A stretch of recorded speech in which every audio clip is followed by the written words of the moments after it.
में बीएसपी के प्रदेश अध्यक्ष के निर्मम हत्या कर दी गई है। बीएसपी का क्या स्टैंड है?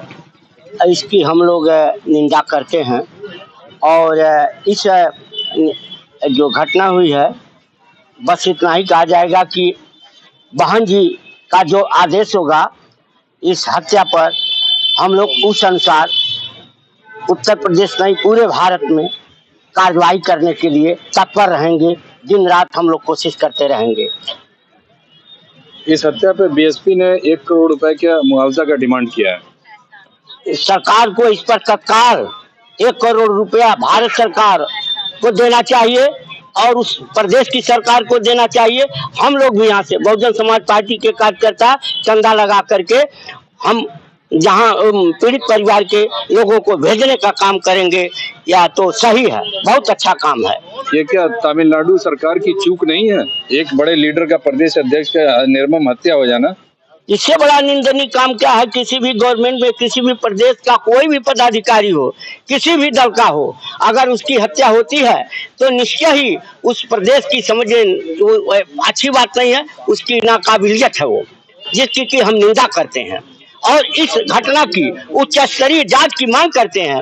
और जैसे हमारे राष्ट्रीय नेताओं की जो गाइडलाइन होगी उस अनुसार पर विशेष करके बहन जी जैसा हम लोगों को आदेश करेगी, हम लोग जगह जगह पर आंदोलन, धरना प्रदर्शन और घेराव करने के लिए तैयार हैं। वह एक मिशन था, वह हत्या एक मिशन की हुई है। बहुजन समाज का एक मिशन है। हम लोग सत्ता के फेर में नहीं है। हम लोग चाहते हैं दलितों, शोषितों, पीड़ितों, अल्पसंख्यकों का अधिकार बना रहे, कोई उससे अछूता न रहे। इसके लिए जो भी कुर्बानी देना पड़ेगा बहुजन समाज पार्टी के कार्यकर्ता और नेता देने के लिए तैयार हैं। हम लोग हार नहीं माने हैं। यह तो एक पड़ाव है, हार जीत तो लगा रहता है और उसी क्रम में हम ये सारी तैयारियां कर रहे हैं।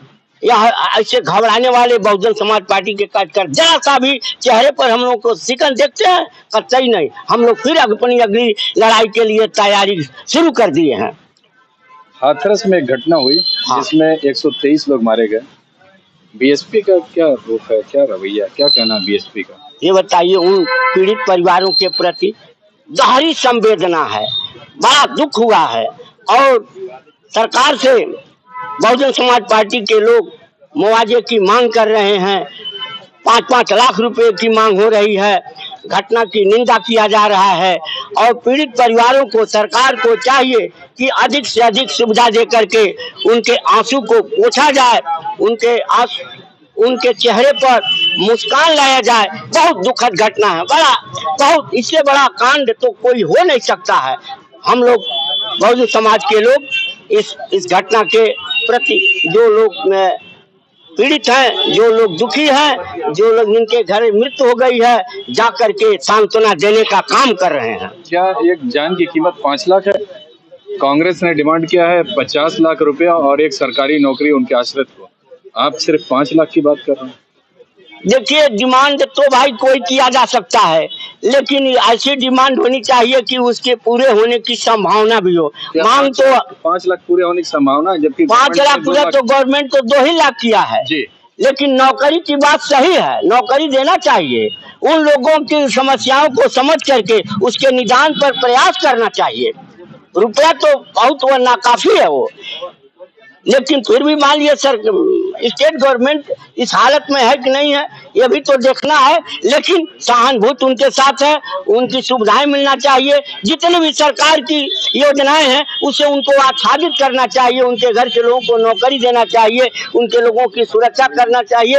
फिर ऐसी कोई हादसा न हो, इस पर विशेष रूप से निगरानी और इसकी देखभाल करना चाहिए। लोकसभा को चुनाव को देखते हुए अभी बाई इलेक्शन हो रहे हैं उत्तर प्रदेश में 10 सीटों पर। आपकी पार्टी का क्या रुख रहेगा? एकदम ललकार के हम लोग सीट जीतने जा रहे हैं।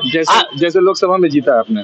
आप यह समझ लीजिए, वह तो एक दुर्घटना थी और हमारे चुनाव दुर्घटना थी। हमारे मतदाता उसको लोग इधर उधर घुमा फिरा दिए।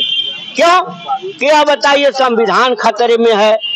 दलितों का जो आरक्षण है वह खत्म होने जा रहा है और तब तो सारे दलितों को एकजुट हो जाना चाहिए। एकजुट हो गए हैं, तैयारी एकदम बिल्कुल जमीनी स्तर पर हम लोग जमीन पर लगे हुए हैं। सभी लोकसभा के हमारे जो मुस्लिम मतदाता हैं, हम लोग 24 सीट दिए थे, उसको ऐसा गुमराह कर दिए। यह समझ दोनों दल, भारतीय जनता पार्टी और जैसे समझ लीजिए कि इंडिया और सब लोग जो कर दिए कि यह समझ लीजिए संविधान खतरे में है। अब की पारी ऐसा होने भाई इलेक्शन जो हो रहा है 10 सीटों पर, कितने सीट पे आप लड़ रहे हैं? सभी पर जहाँ जहाँ भी हो रहा है सभी पर चुनाव हम लोग लड़ने जा रहे हैं और जीतने जा रहे हैं भाई साहब। कितनी सीटों पे? सभी सीटों पर अब की पारी छक्का छूट जाएगा और पता चल जाएगा कि दूध में कितना पानी है। आपका शुभ नाम? मैं ओम नारायण पांडे, बहुजन समाज पार्टी का एक सिपाही हूँ और समझ हम मिशन के कार्यकर्ता हैं। हम लोग हिलने वाले नहीं हैं। प्रवक्ता भी तो है? प्रवक्ता है, लेकिन पर हिलने वाले नहीं है। इधर का सूरज उधर हो जाएगा, लेकिन हम लोग बहुजन के झंडे के नीचे ही समझ लीजिएगा कि अब यह जीवन का अंत भी होगा। बहुत